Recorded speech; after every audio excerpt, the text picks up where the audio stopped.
Today's episode is all about the reasons why a lot of pet sitters are struggling with constantly being overworked and underpaid. There's 6 common mistakes that pet sitters and even dog walkers make that cause this. And while I can't cover all 6 mistakes in one episode, I'm going to cover what I think is the biggest reason pet sitters struggle to set profitable rates. Welcome back to the Dog Sitter's House podcast. I am your host, April Hampton. Thank you for being here. And thank you for joining me for this series. Hopefully, you have heard the first 2 episodes or first 2 parts of the series. Today, I'm diving into part 3 of 5 episodes in this series. And so I highly encourage you to go back and listen to part 1 and part 2 if you haven't already. Part 1 is really important because I discussed how important it is that you identify and choose your hard, meaning that while making necessary changes is difficult, staying stuck in a cycle of struggle is also hard.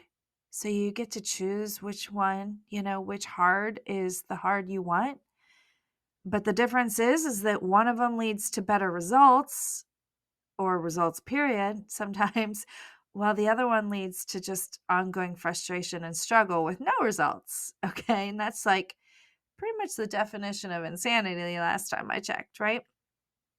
And this really comes down to getting good at recognizing when you're giving reasons for not getting the results you want. Most of the time, these show up in stories as to why you can't do this or do that, even though this or that will give you the results that you really want.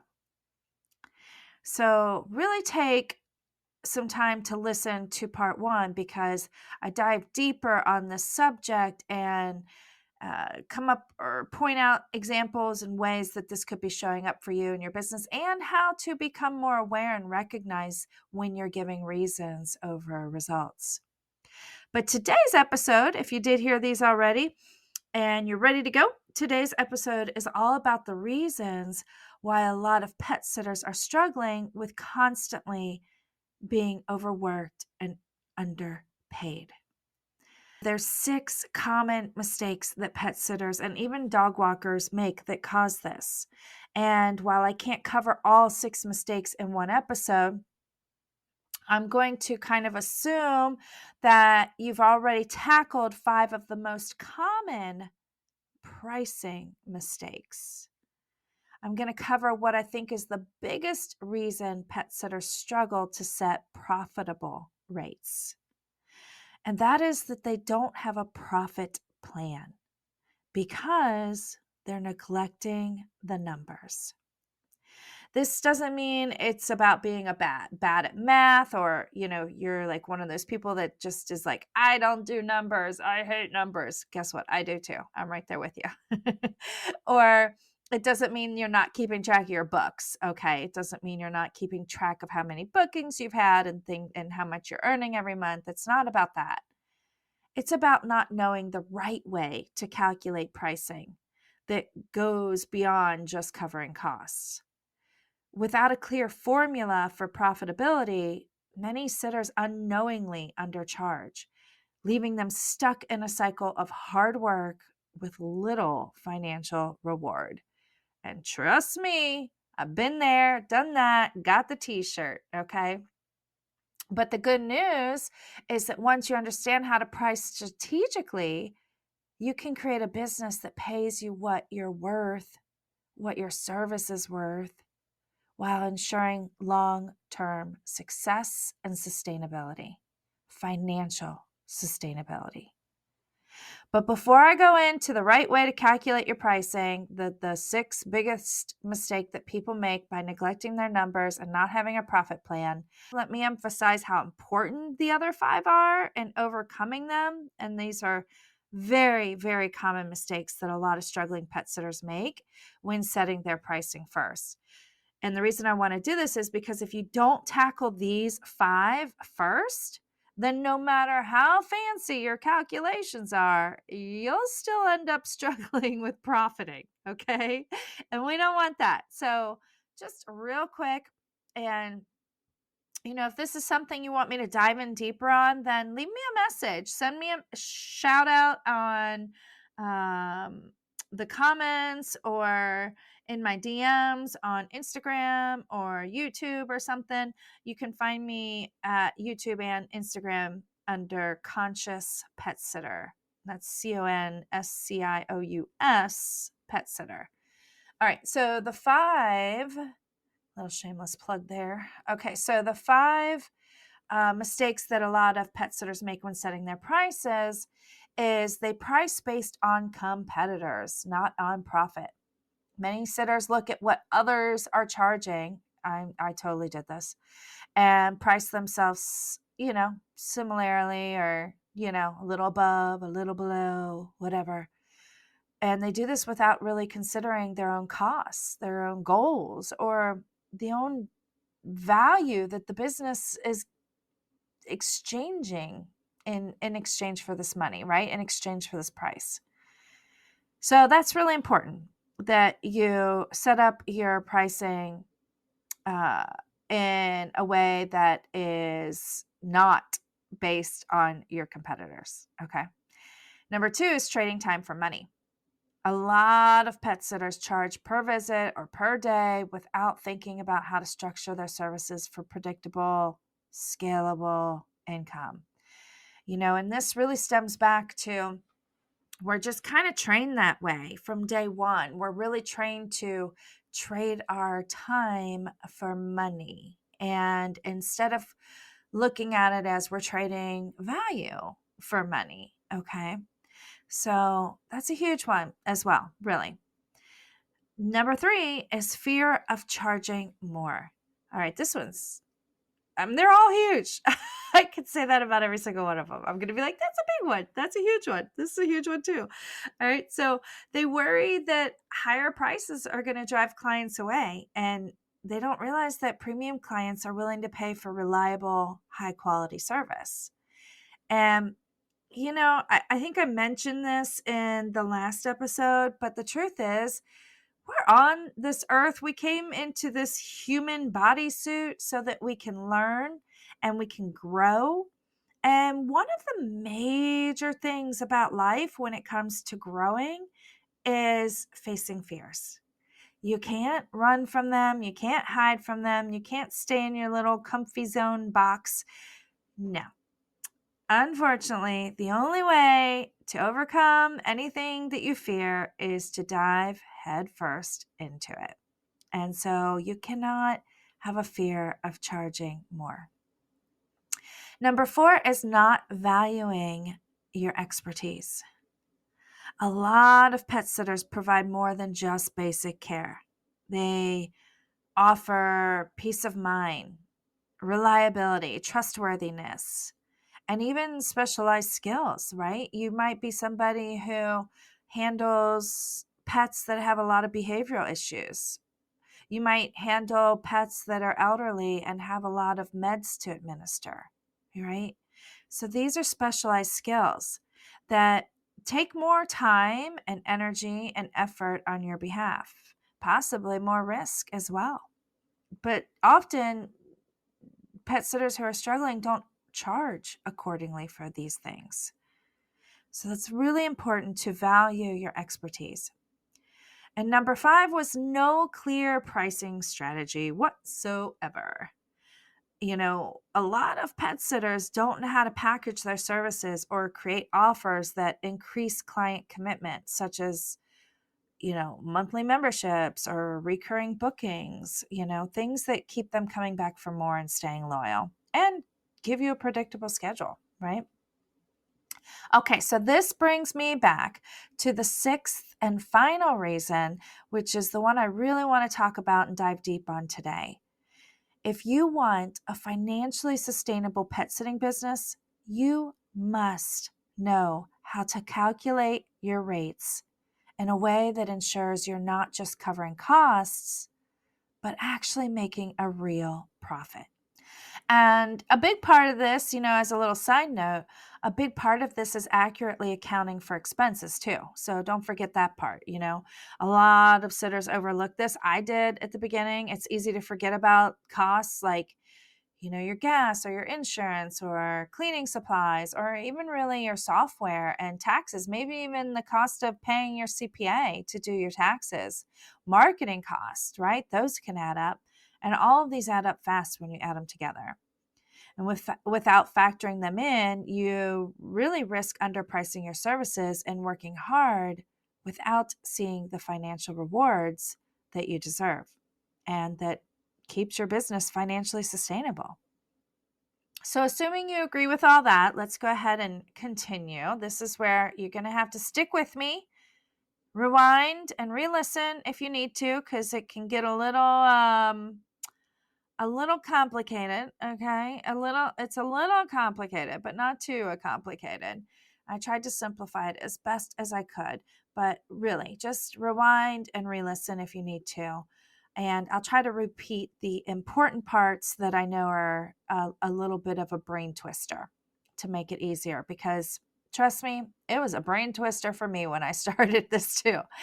So if you've already overcome the first 5 mistakes that I talked about, what you might do is assume that simply adding up your average number of monthly bookings and multiplying it by your average rate will give you a clear picture of your expected monthly revenue.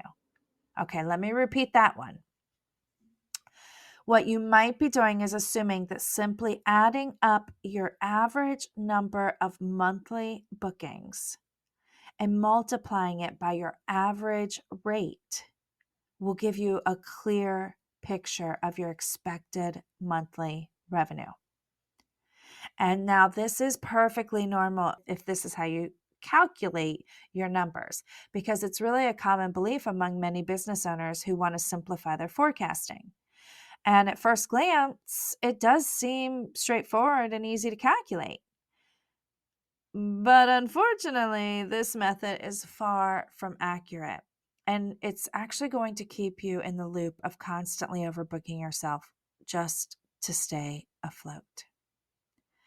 I made most of the previous mistakes once I first started out. I priced based on the average pricing in my area, okay? And then I had fear of charging too much, and so I would charge less. And then I realized I couldn't handle more than a certain number of dogs at once, and I had to increase my prices to stay in business and sane at the same time. So naturally, I moved on to the next mistake that we are talking about here today. I made the mistake of calculating using simple averages. And this left me in really quite a bind, because not only did I miss a bunch of expenses in the calculations, but I significantly undercut what I really needed to be able to make my business profitable. And this little mistake cost me an additional 1.5 years of being overworked and underpaid. And this doesn't even account for the additional stress it cost me and my relationships. I'll tell you a quick little story. Okay, this was a brutal day for me. I went into my CPA for the first time ever, right? Because I think I've mentioned on this podcast before, when I started this dog sitting business, I did not really see it as I'm starting a business. I was just like, I was a hobby sitter. Okay. I was like, I'm just going to do it on the side because I've always loved dogs. I'm only going to do what I love from now on to make money. I'm working on this other thing over here. So while I work on this project, this will help supplement and bring in some money. So my savings goes further. And I can apply, all the things I've learned about dogs, psychology that I've learned over the years, and my experience as a foster home for dogs, and volunteering at animal shelters off and on throughout my whole life. I've just always been involved with dogs. And, I like to say that I ate dog slobber in my crib as a baby because we had so many dogs ever since I was born. So it's just been a natural thing for me. So I didn't expect this business to blow up like it did. And, my head was spinning for a good year. And then I was like, okay, I guess I have a business here. Maybe I should get official and, get an LLC maybe and go sign up with a CPA and this and that. So I did. So I'm all official, feeling good, walking into the CPA like, yep, we're going to make this happen. Feeling good, singing, whistling, right? Carrying my tune. And I get in there and I show him all my numbers, and he's like, yeah, you don't really have a business here because you can't even afford to file for an LLC at this rate. I was like, what?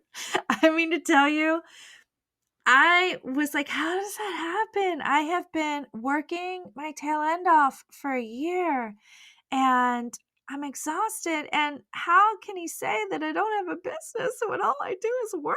I mean, I was like in tears, literally. I came out of that office, went straight to my car, and through the tears, I text my boyfriend, like, it's over. I don't think I'm going to be able to continue with this business. I don't think it's going to happen. I mean, it was doomsday, man. It was tough. I drove home, with looking through the water in my eyes and then I was bummed out for the rest of the day, like thinking I was going to lose my business. But really, the whole problem was that I just did not charge enough. And so looking back, it's something to laugh about. But once I got past the doom and gloom of that pivotal day, I discovered the magic of weighted averages. hmm What the heck are weighted averages, you might be saying right about now, right? Okay, I'm going to tell you, but pay attention because this is where it gets brain twisty. A weighted average works similarly, which I cannot say that word right now. A weighted average works similarly to a regular average. Okay, so it's very similar to a regular average, or sometimes a regular average is called a simple average. It's very similar. But instead of treating all of your services equally, it gives more importance to the services that contribute more to your overall revenue. And this is because weighted averages factor in both the variability of your bookings and the price for each service, providing a more accurate reflection of your actual earnings. Okay. Uh, I always like to say in this business, there are a lot of moving paws, right? PAWS, haha, get it? There's a lot of moving paws in this business. I have different prices for if somebody is boarding for 1 to 5 nights versus 6 to 10 nights, and so on and so forth. I have a late checkout fee if they pick up after a certain time. I charge more for dogs that require more behavioral training because I specialize in that. And then you have daycare. Okay, so talk about a lot of moving paws. When you throw in the daycare, now my customers have different options of how many days a week they want to bring their dog, or maybe bi-weekly. And depending upon what they commit to, depends upon what price they pay. So we have a lot of different prices. And so it might seem like a total puzzle at first to set it up this way.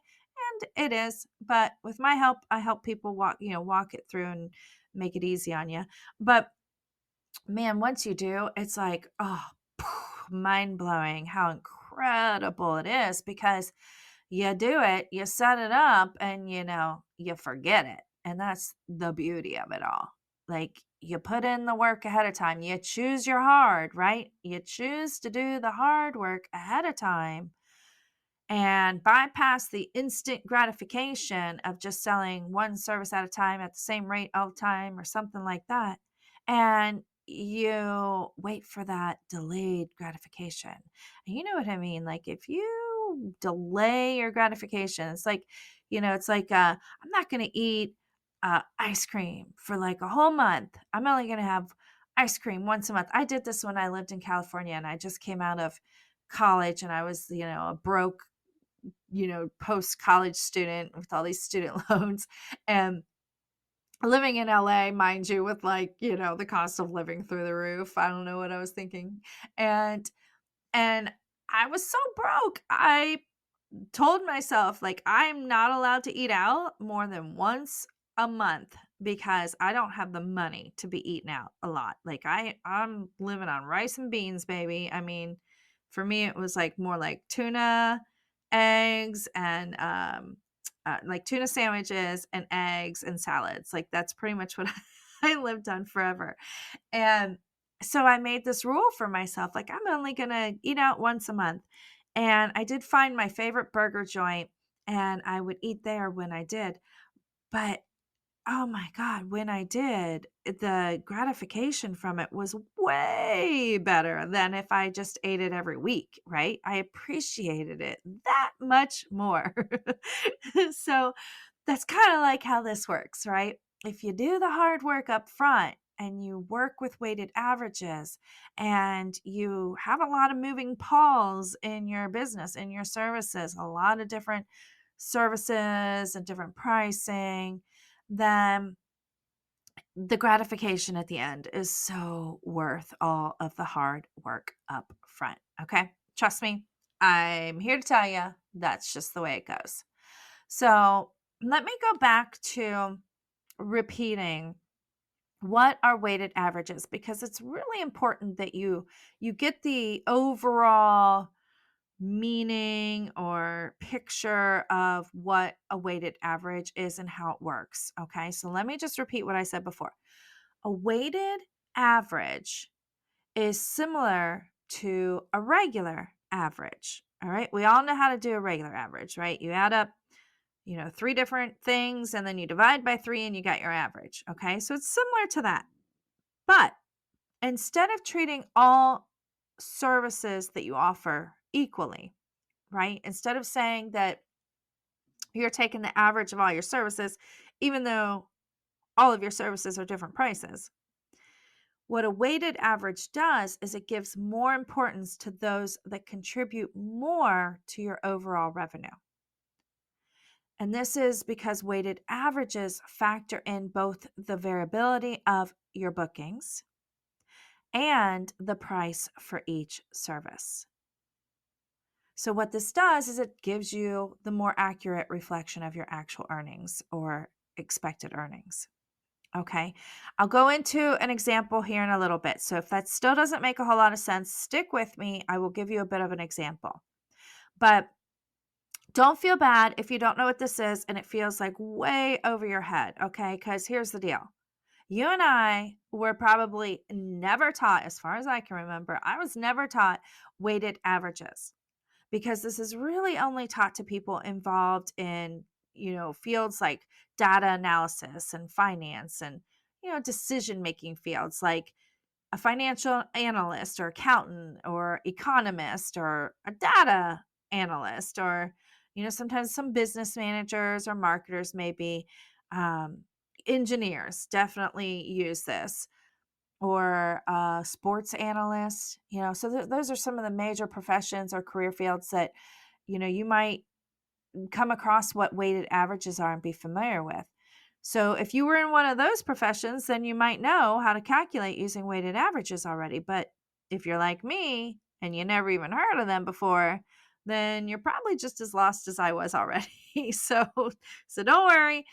A good sign if your brain is confused and it feels hard, that's a good sign that you're learning. So it's a good thing. Just keep with it. And you don't have to worry because I got you, baby birds. I happen to have a very, very good friend that I've known for almost my entire life, for over 20 years, uh, 20 years, more than 20 years, who is an engineer. And together we created a phenomenal plug and play calculator that already has all of the weighted averages formulas in it. So you don't have to deal with it. and it allows you to enter in all of your expenses, your taxes, your labor costs, and even your PTO for you and your employees if you have any. And this helps you figure out how many bookings you want of each service that you offer and how much to charge to actually bring in a profit. What? A profit? What's that? Without overbooking yourself? What the heck is that, right? I mean, I'm telling you, the accuracy of this calculator is incredible, and it can work for anyone offering boarding, daycare, even dog walking and drop ins. And it's something I usually give to my one-on-one clients, but I'm fully booked and I'm no longer accepting new one-on-one clients because I want to reserve some time because I'm working on something that's going to include this nice little calculator gem along with a few other tools that are pretty good and are invaluable really for pet sitters. So just stay tuned because the more details are going to be coming on that. Okay. But just for the purposes of kind of giving you the 30,000 level, 30,000 foot view, allow me to repeat what a weighted average is because I know it's a lot to take in, especially if you're more of a creative type like me. So let me say it one more time. A weighted average works similar to a regular average, sometimes called a simple average. But instead of treating all of your services equally, it gives more importance to those that contribute more to your overall revenue. And this is because weighted averages factor in both the variability of your bookings, right? Because we never know from month to month how many bookings we're going to have for boarding or dog walking or drop ins or daycare. So this factors that in, and it factors in the price for each service. So if each of your services are different prices, which chances are they are, and if they're not, they probably should be, then it factors that in. And what this does overall is it gives you a more accurate reflection of your actual earnings or predictions. So let's consider, for instance, a business that has 100 bookings. Okay. Say that 90 of the 100 bookings are priced on, like it's a low priced service, and only 10 of the bookings out of the 100 are a high price service that you offer. If you just take the average of your prices, you might undervalue the revenue potential because these higher priced services, the 10, could actually drive most of the income. And vice versa, right? This can go the opposite way where you can over predict that you're going to earn more when in reality you're going to earn less, because of your lower price services taking precedence over the higher priced. I hope that made sense. So it's really important that you use weighted averages because if you don't, you're going to be so off the target as to what the reality of your income will be. So basically, instead of viewing your bookings as just a number to average, what you want to do is think about them as like different investments, right? Uh, you could say, each investment contributes different percentages to your revenue stream. So, for example, if you have stocks in an IRA, you might have some that are higher risk and some that are lower risk. Yet all of them can affect your investment portfolio's outcome if not carefully calculated. Okay. You see, it can get a little dirty, grimy down into the numbers, especially if you're not a numbers person and it makes you go, ooh, gross. But successful and sustainable pet sitting businesses, they know their numbers. They know them inside and out. And they have a profit plan that ensures that they profit while maintaining their ideal number of bookings per day, right? That's huge because you can sit there and say, okay, I'm going to make sure I'm going to profit. But in this business, you have to make sure you're going to profit within your capability of bookings at the same time. And struggling pet sitters neglect the numbers. They don't do this. and they're constantly working because they're stressed about running out of money before they run out of month. The truth is, if you rely solely on a simple or a regular average, you might underestimate your revenue. And this could lead to poor financial planning and missed opportunities for growth because then you don't have the money to reinvest in your business either. And this could ultimately hinder your business's success. So, understanding this, what would you like to do? Would you like to explore how to implement weighted averages for more accurate predictions? Or would you prefer to stick with your current method, if that's all you're doing, and continue living on what I like to call hopium, that you're going to earn enough money month to month without burning yourself out from overbooking or worrying about money constantly? The choice really is yours. Will you have a story as to why you can't get clarity on your numbers, or will you get results? And if you want results, then just follow me. Follow me on YouTube or Instagram under Conscious Pet Sitter and continue listening, as I'm going to be revealing the details of how you can learn more about this and about developing a proper profit plan soon. And next week in the series, we'll be talking about mistake number 3 that most struggling pet sitters make that keeps them from having a mentally sustainable business, and that could cost them their business as well. So make sure you check in next Monday for that one. And in the meantime, have a fabulous week. Thank you for listening. And until then, happy tails to you.